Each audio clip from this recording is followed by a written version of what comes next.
Budget सत्र में शराबबंदी को लेकर खूब चर्चा की गई और वह चर्चा यह थी कि शराबबंदी को लेकर समीक्षा होनी चाहिए।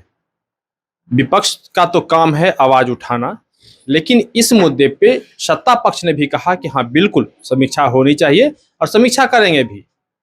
लेकिन समीक्षा की बात तो छोड़ दीजिए, कल जो दिन गुजर चुका है यानी 5 अप्रैल 2016 को शराबबंदी की शुरुआत हुई थी और कल 5 अप्रैल गुजर गया, लेकिन उस दिन शराबबंदी को लेके कहीं किसी तरह का कोई कार्यक्रम आयोजित नहीं किया गया। मेरे साथ आरजेडी के प्रवक्ता हैं एजाज अहमद जी। सीधे पहले इनसे मैं बात करूंगा। एजाज अहमद जी, आखिर कल शराबबंदी को लेके कुछ कार्यक्रम आयोजित करने चाहिए थे, जागरूकता को लेके जो हर साल किए जाते हैं, कल नहीं किए गए, क्या कहेंगे? ये तो सत्तारूढ़ दल के नेताओं को बताना चाहिए ना कि आखिर कारण क्या है। क्या उन लोगों का शराब माफिया से कुछ डील हो गया क्या? जो मद्य निषेध दिवस मनाया जाता था उसको भुला दिए। क्या बिहार में जो सत्तारूढ़ दल के नेता चाहते हैं कि फिर से शराबबंदी को समाप्त करके शराब की घर घर और गांव-गांव पंचायत स्तर तक दुकानें जो 2005 से 2010 के दरमियान नई शराब प्रोत्साहन नीति के तहत हर पंचायत और हर गांव में शराब की दुकानें खुल गई थी। और आपको भी पता है कि तेजस्वी जी ने अपनी राजनीति की शुरुआत शराबबंदी के ही मामले पर की थी। उन्होंने इसके लिए साइकिल यात्रा निकाली थी। उन्होंने कैंपेन में नारा दिया था, हमें शराब नहीं किताब चाहिए, हमें मदिरालय नहीं पुस्तकालय चाहिए। उन्होंने उसी दिन संकल्प लिया था कि जब भी हमारी सरकार बनेगी या हमारे सहयोग से सरकार बनेगी, हम बिहार में पूर्णतः शराबबंदी को लागू करेंगे।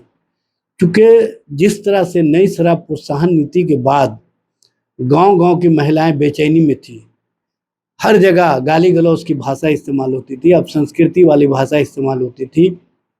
ऐसा लगता ही नहीं था कि बिहार में कोई सभ्य व्यक्ति भी रहता हो। इस तरह का माहौल भारतीय जनता पार्टी और जनता दल यू की सरकार ने मिल करके बना दिया था। लेकिन तेजस्वी जी के संकल्प के अनुसार 2015 में जब महागठबंधन की सरकार बनी तो हम लोगों ने संकल्प जो लिया था उसको 30 जनवरी 2016 को महात्मा गांधी जी के शहादत दिवस के अवसर पर हम लोगों ने संकल्प लिया था कि बिहार में पूर्णतः शराबबंदी लागू होगा।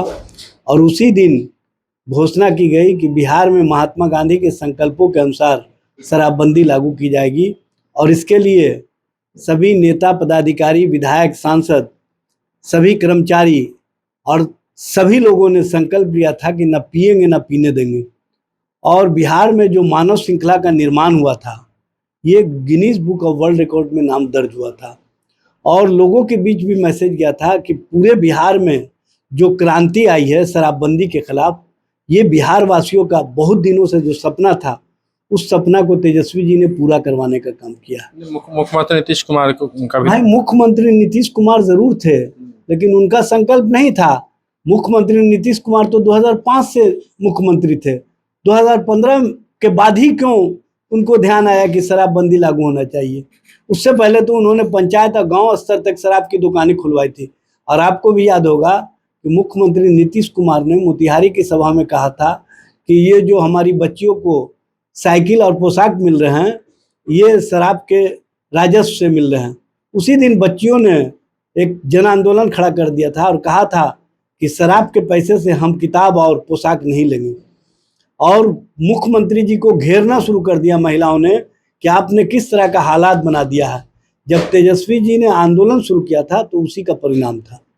अपने मोतिहारी की चर्चा की और मोतिहारी में अभी जहरीली शराब पीने से 5 लोगों की मौत हो गई, लगभग 17 आदमी अभी भी बीमार हैं।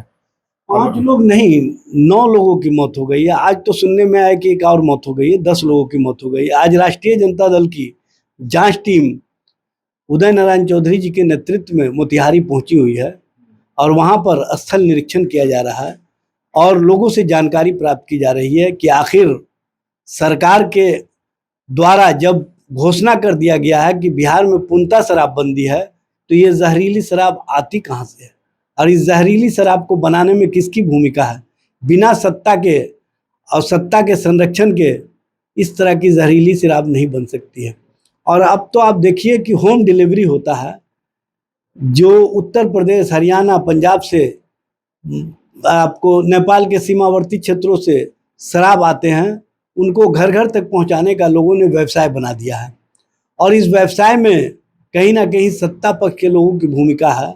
और सत्ता पक्ष के लोग अब जिस तरह से माहौल बना रहे हैं, जिस तरह से बयान दे रहे हैं, ऐसा लगता है कि नीतीश कुमार जी के हटने का इन लोग इंतज़ार कर रहे हैं। नीतीश कुमार जी के हटते ही बिहार में जो शराब और शराब माफियाओं के संरक्षण वाले लोग हैं, वो शराबबंदी को समाप्त करने की दिशा में सक्रिय होंगे। लेकिन राष्ट्रीय जनता दल का संकल्प है, तेजस्वी जी का संकल्प है, किसी भी स्थिति और परिस्थिति में हम शराबबंदी अभियान से पीछे नहीं हटने देंगे सरकार को, और सरकार के लोगों को बेचैन कर देंगे। क्योंकि महात्मा गांधी के विचार को जो लोग भी कमज़ोर करेगा, खास तौर से गॉडसेवादी, उसको तो हम किसी भी हाल में बख्शने वाले नहीं हैं। अपने मुख्यमंत्री नीतीश कुमार जी का नाम लिया, अब फिर मैं वहीं पे सवाल में ले जा रहा हूँ कि मुख्यमंत्री नीतीश कुमार के बारे में जैसा कह रहे हैं कि वो चले जाएंगे तो फिर इस तरह के हालात होंगे, तो क्या आप कहीं ये तो नहीं कहना चाह रहे हैं कि उनके जाने के बाद ये लोग चाह रहे हैं कि फिर शराबबंदी शुरू हो देखिए, जाएगी क्या? हम इस बात को समझते हैं, क्योंकि नीतीश कुमार जी एक मामले में तो संकल्पित हैं कि शराबबंदी हमने लागू किया है और हमारा जो यूएसपी है उसको हम कमज़ोर नहीं होने देंगे। ये नीतीश कुमार जी भी अब मजबूर हो गए हैं, लेकिन उनको अपना यूएसपी और यूएसपी की राजनीति का जो चस्का है उससे वो अलग नहीं हटना चाहते, इसीलिए शराबबंदी लागू है। लेकिन बिहार में अब शराबबंदी उस तरह से लागू नहीं है जैसा कि 2016 से 2022 तक लागू रहा।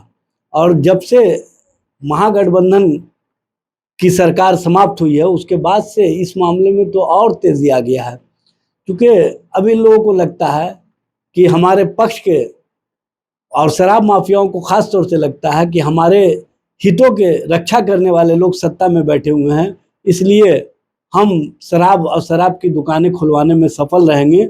वो समय का इंतज़ार कर रहे हैं, लेकिन समय चाहे सत्ता बदले, चाहे मुख्यमंत्री बदले, लेकिन बिहार का विपक्ष नहीं बदलने वाला है। बिहार का विपक्ष इनको नाको चने चबवा देगा, लेकिन शराबबंदी को कभी भी समाप्त नहीं होने देगा। जीतन राम मांझी ने भी शराबबंदी को लेकर कहा था, उन्होंने कहा था कि जो छोटे छोटे लोग हैं, जो गरीब लोग हैं, वो पुलिस के द्वारा पकड़े जाते हैं, जो बड़े माफिया है वो हाथ नहीं है। देखिए, जीतन राम मांझी जी केंद्र के मंत्री हैं और सत्ता के साझीदार हैं, वो किससे कह रहे हैं?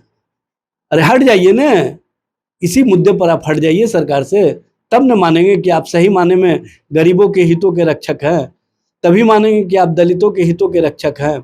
आप दलितों पर जुल्म हो रहा है और सत्ता में बैठ करके मलाई काट रहे हैं, और आपका बेटा मलाई काट रहा है, तो इसी समझ में आता है कि आप लोग जनता की भलाई के लिए नहीं, मलाई के लिए राजनीति में हैं। एक आखिरी सवाल, आप कह रहे हैं कि अगर मुख्यमंत्री नीतीश कुमार के जाने के बाद अगर शराबबंदी खत्म हो जाती है, लेकिन आप उस पर कायम रहेंगे, शराबबंदी कायम रहे या फिर शराब फिर से खुल जाए, क्या कहेंगे? देखिए, हम लोग किसी भी स्थिति या परिस्थिति में नहीं चाहते हैं कि बिहार की महिलाओं को फिर से प्रताड़ना सहना पड़े, फिर से गाली गलौज वाली भाषा हो, कि फिर से अपसंस्कृति वाला माहौल हो, फिर से गली कूचे मोहल्ले में कोहराम हो। और ख़ास तौर से घरों में जो कोहराम की स्थिति होती है, बच्चों की पढ़ाई बर्बाद हो रही थी, बच्चे पढ़ नहीं पा रहे थे, गरीब के बच्चे पढ़ने से कहीं ना कहीं दूर हो गए थे, क्योंकि माँ बाप के झगड़े में ही वो कहीं ना कहीं फंस गए थे। लेकिन जब से शराबबंदी हुआ है, अब गरीबों के घरों में सर्वे कर लीजिए, उनके यहाँ पढ़ाई का माहौल बना है और उनके बच्चे पढ़ना शुरू कर दिए हैं।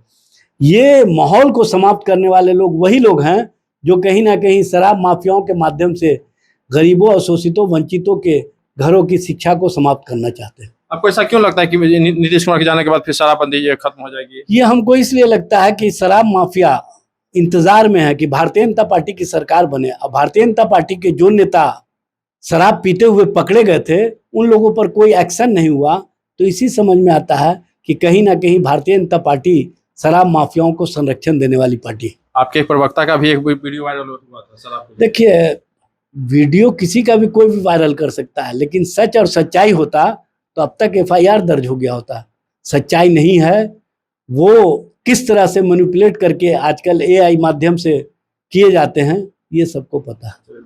शराबबंदी कानून पूरी तरीके से बिहार की वर्तमान सरकार के लिए एक काला धब्बा साबित हो रही है। तो कहीं ना कहीं भारतीय जनता पार्टी ने जब से सत्ता अपने हाथों में ली है तो वो शराबबंदी कानून को खत्म करने के लिए लगातार प्रयास कर रहे हैं, क्योंकि एक बहुत बड़ा सिंडिकेट है और इस सिंडिकेट में कहीं ना कहीं भारतीय जनता पार्टी बार बार राजस्व का घाटा दिखाकर इस कानून को खत्म करने पर लगी हुई है। नीतीश कुमार जी के ड्रीम प्रोजेक्ट्स सारे बंद होंगे, देखते रहिए। विपक्ष की हालत ऐसी हो गई है कि उन्हें अब मुद्दा नहीं बहाने खोजने पड़ रहे हैं। एक दिन का कार्यक्रम नहीं हुआ तो मानो बिहार रुक गया। ऐसी राजनीति सिर्फ हताशा और बौखलाहट दिखाती है। सच्चाई यह है कि शराबबंदी बिहार सरकार का दिखावा नहीं बल्कि कड़ा संकल्प है जो 365 दिन जमीन पर दिखता है। कार्रवाई लगातार हो रही है, अपराधियों पर शिकंजे कसे जा रहे हैं, लेकिन ये सब विपक्ष को दिखता नहीं है क्योंकि उन्हें सच नहीं सिर्फ शोर मचाना है।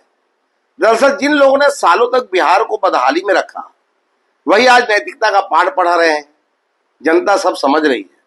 काम करने वालों और सिर्फ बयान देने वालों में फर्क साफ दिख रहा है।